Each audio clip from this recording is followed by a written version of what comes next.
we do barbecue. We cater. We Oh. pull smokers everywhere from Ponca City to Purdue, Michigan State. That's not very heavy. Oh, Well, yeah. we've got one that's 9,000 pounds, of course. I Nice. don't pull that. The whole herd goes on that one. You don't even have to, they don't have to go to the slaughterhouse. They just, 9,000 pounds? right from the corral to the smoker. Yeah, we put 250 slabs of ribs on that one.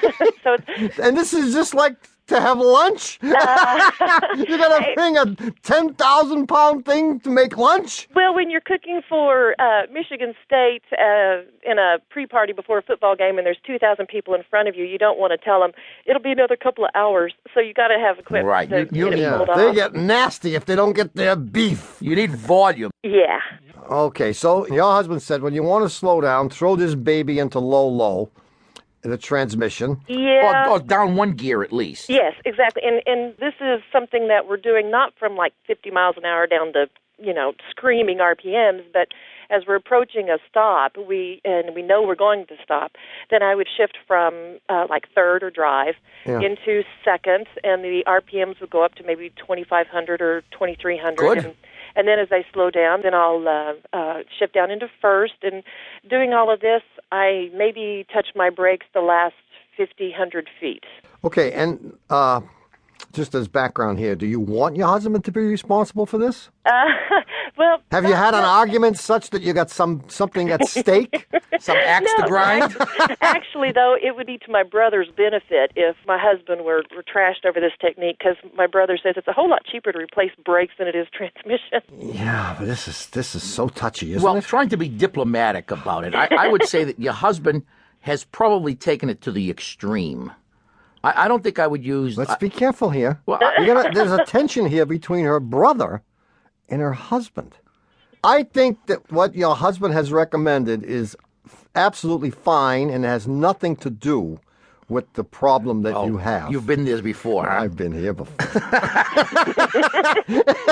And I would say, just for the heck of it, I would have the U-joints checked out. U-joints. And you probably will need a few. Yeah. But it has nothing to do with the shift down technique. But don't do it anymore. Right. And your brother David is all wet because you're not sleeping with David. I'm sure my brother would agree that with 99,000 miles on it, it's very likely that it needed U-joints for whatever reason, right? 99,000 miles is a lot of miles. Well, and just the idea that you're hauling things of this weight is enough to wear out the U-joints in spite of this over-downshifting regimen, I would say. So, but I think you may be taking it to an extreme. It is okay when you're going 20 miles an hour to step on the brakes to slow the thing down. You don't have to downshift it all that much. Although it does downshift by itself, too, So even if you didn't do it, the transmission would know you'd slow down, and it would downshift. When it doesn't do it, and the real time that it's important to downshift is when you're descending a hill, because the truck doesn't know any better. Okay. Yeah, but I think doing it at every stop like you're doing it is a little excessive. Okay. I appreciate that. But this is just between you and us, Carrie. I don't want this mentioned to your husband at all. Okay, it's safe. But nobody else can hear about it. I know we can trust you. You think I'm gonna hang up the phone and run straight to him?